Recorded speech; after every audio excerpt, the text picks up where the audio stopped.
We're going to be reading about gliding animals.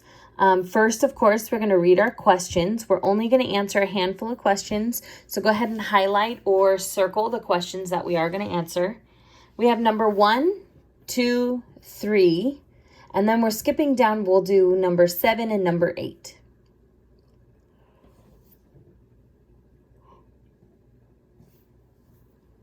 So number 1 says, how do flying animals move their wings and how long can flying animals stay in the air? Now, I want to tell you that they don't tell you an exact number of how long they stay in the air, but it's just kind of a general answer. Number 2, how do gliding animals glide and how long can gliding animals stay in the air? Similar question, just about the gliding animals. Number 3, what special body parts do flying squirrels and flying dragons have that help them glide? Number 7, why is it important that these animals can glide? And number 8, what is the difference between gliding and flying? All right, so as you are reading the passage, I want you to see if you can find anything in the reading that you can highlight or underline or circle that will help you answer those questions. Go ahead and read the passage to yourself one time. You can pause the video so you can read independently.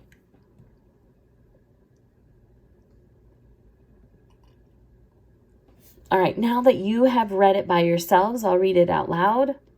Gliding animals. Some animals are good at flying. Most birds, bats, and insects fly to move around, hunt for food, and stay safe from other animals. Flying animals move their wings up and down to stay in the air for long periods of time. Some animals can't fly, but they do the next best thing. They glide.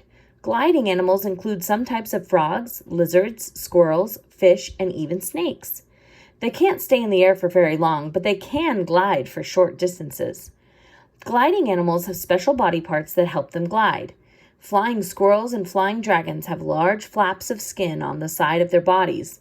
Flying frogs have webbed skin between their toes. These areas of skin pop out to catch the air as they leap from tree to tree. Do you know, scientists recently discovered a type of Japanese squid that can glide, launching itself into the air with a blast of water from its body. Flying squid often glide in groups of 20 or more.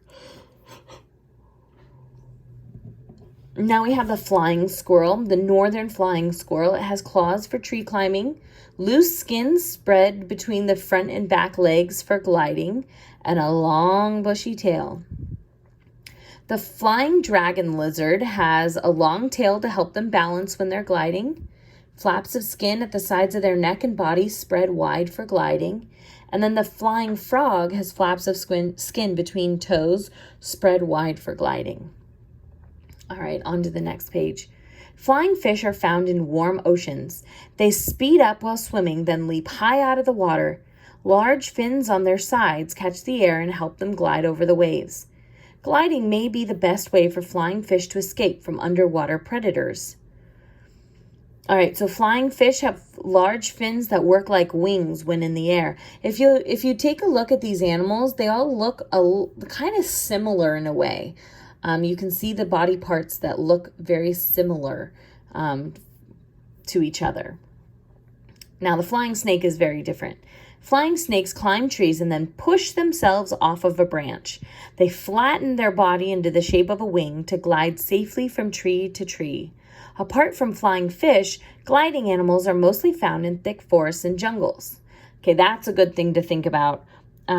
Why do you think these gliding animals mostly live in forests and jungles? It's very interesting to think about. Now, for the flying snake, its body flattens into a wing shape when gliding.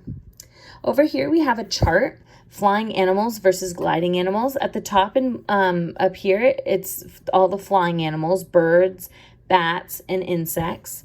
And then down here in this box, we have gliding animals, which are flying squirrels, flying frogs, flying dragon lizard, flying fish, and flying snake. All of the flying animals can fly upward. None of the gliding animals can. None of the gliding animals can fly up. They have to fly straight forward because they're gliding. It tells us what the wings are made up of, how they steer in the air, and then what's interesting about their bones, all of the gliding animals' bones are solid bones, but for the flying animals, birds' bones are hollow, bats' bones are very thin, and insects don't have bones. So that's something interesting to think about. Think about how bones might help you fly, or might keep you from flying. And then this last box down here, do you know some dinosaurs could fly, but they weren't the ancestors of modern birds? Today's birds are descended from small dinosaurs such as Microraptor, which could glide but could not fly. Similar to these animals that can glide but not fly. All right, let's hop back over to the questions, and we'll take a look at the first three together, and then the last two you will kind of have to come up with that information on your own. Those are kind of the deeper thinking, more difficult questions. So come up with a good solid reason why it's important for the animals to be able to glide, and then what is the difference between gliding and flying. And you can find that on the chart, as well as some of these pictures will show you as well. All right, so let's take a look at number 1. How do flying animals move their wings, and how long can flying animals stay in the air? Go ahead and pause the video and see if you can find the answer to that and highlight it or underline it.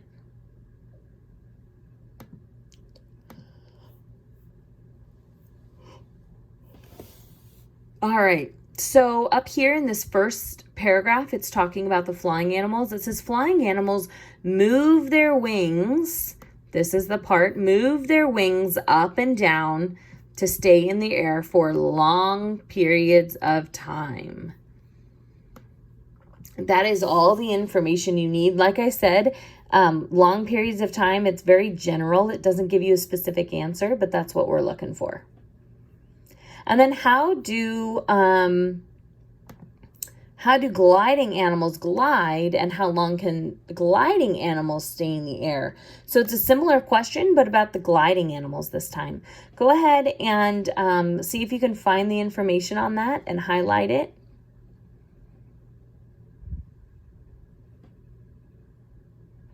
All right.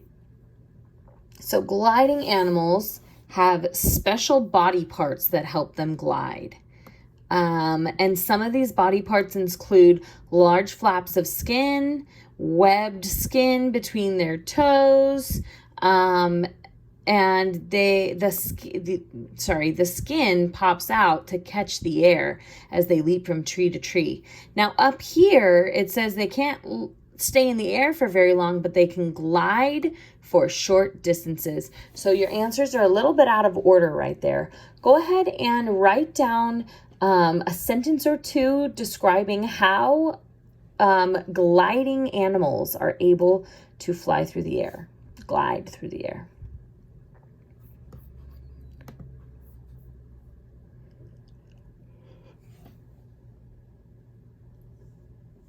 Number 3, we actually already highlighted some of it. It says, what body parts do flying squirrels and flying dragons have to help them glide? So we actually highlighted that part right here. Gliding animals have special body parts that help them glide. Flying squirrels and flying dragons have large flaps of skin on the sides of their body. The skin pops out to catch the air as they leap from tree to tree. So that is part of your answer for number 3. All right, go ahead and make sure you're using complete sentences to answer all of these 5 questions. Don't forget the 2 questions down here. And then when you are finished, you can either take a picture and send it to us, or you can drop it off with the rest of your work. All right, thanks for reading with me. Bye.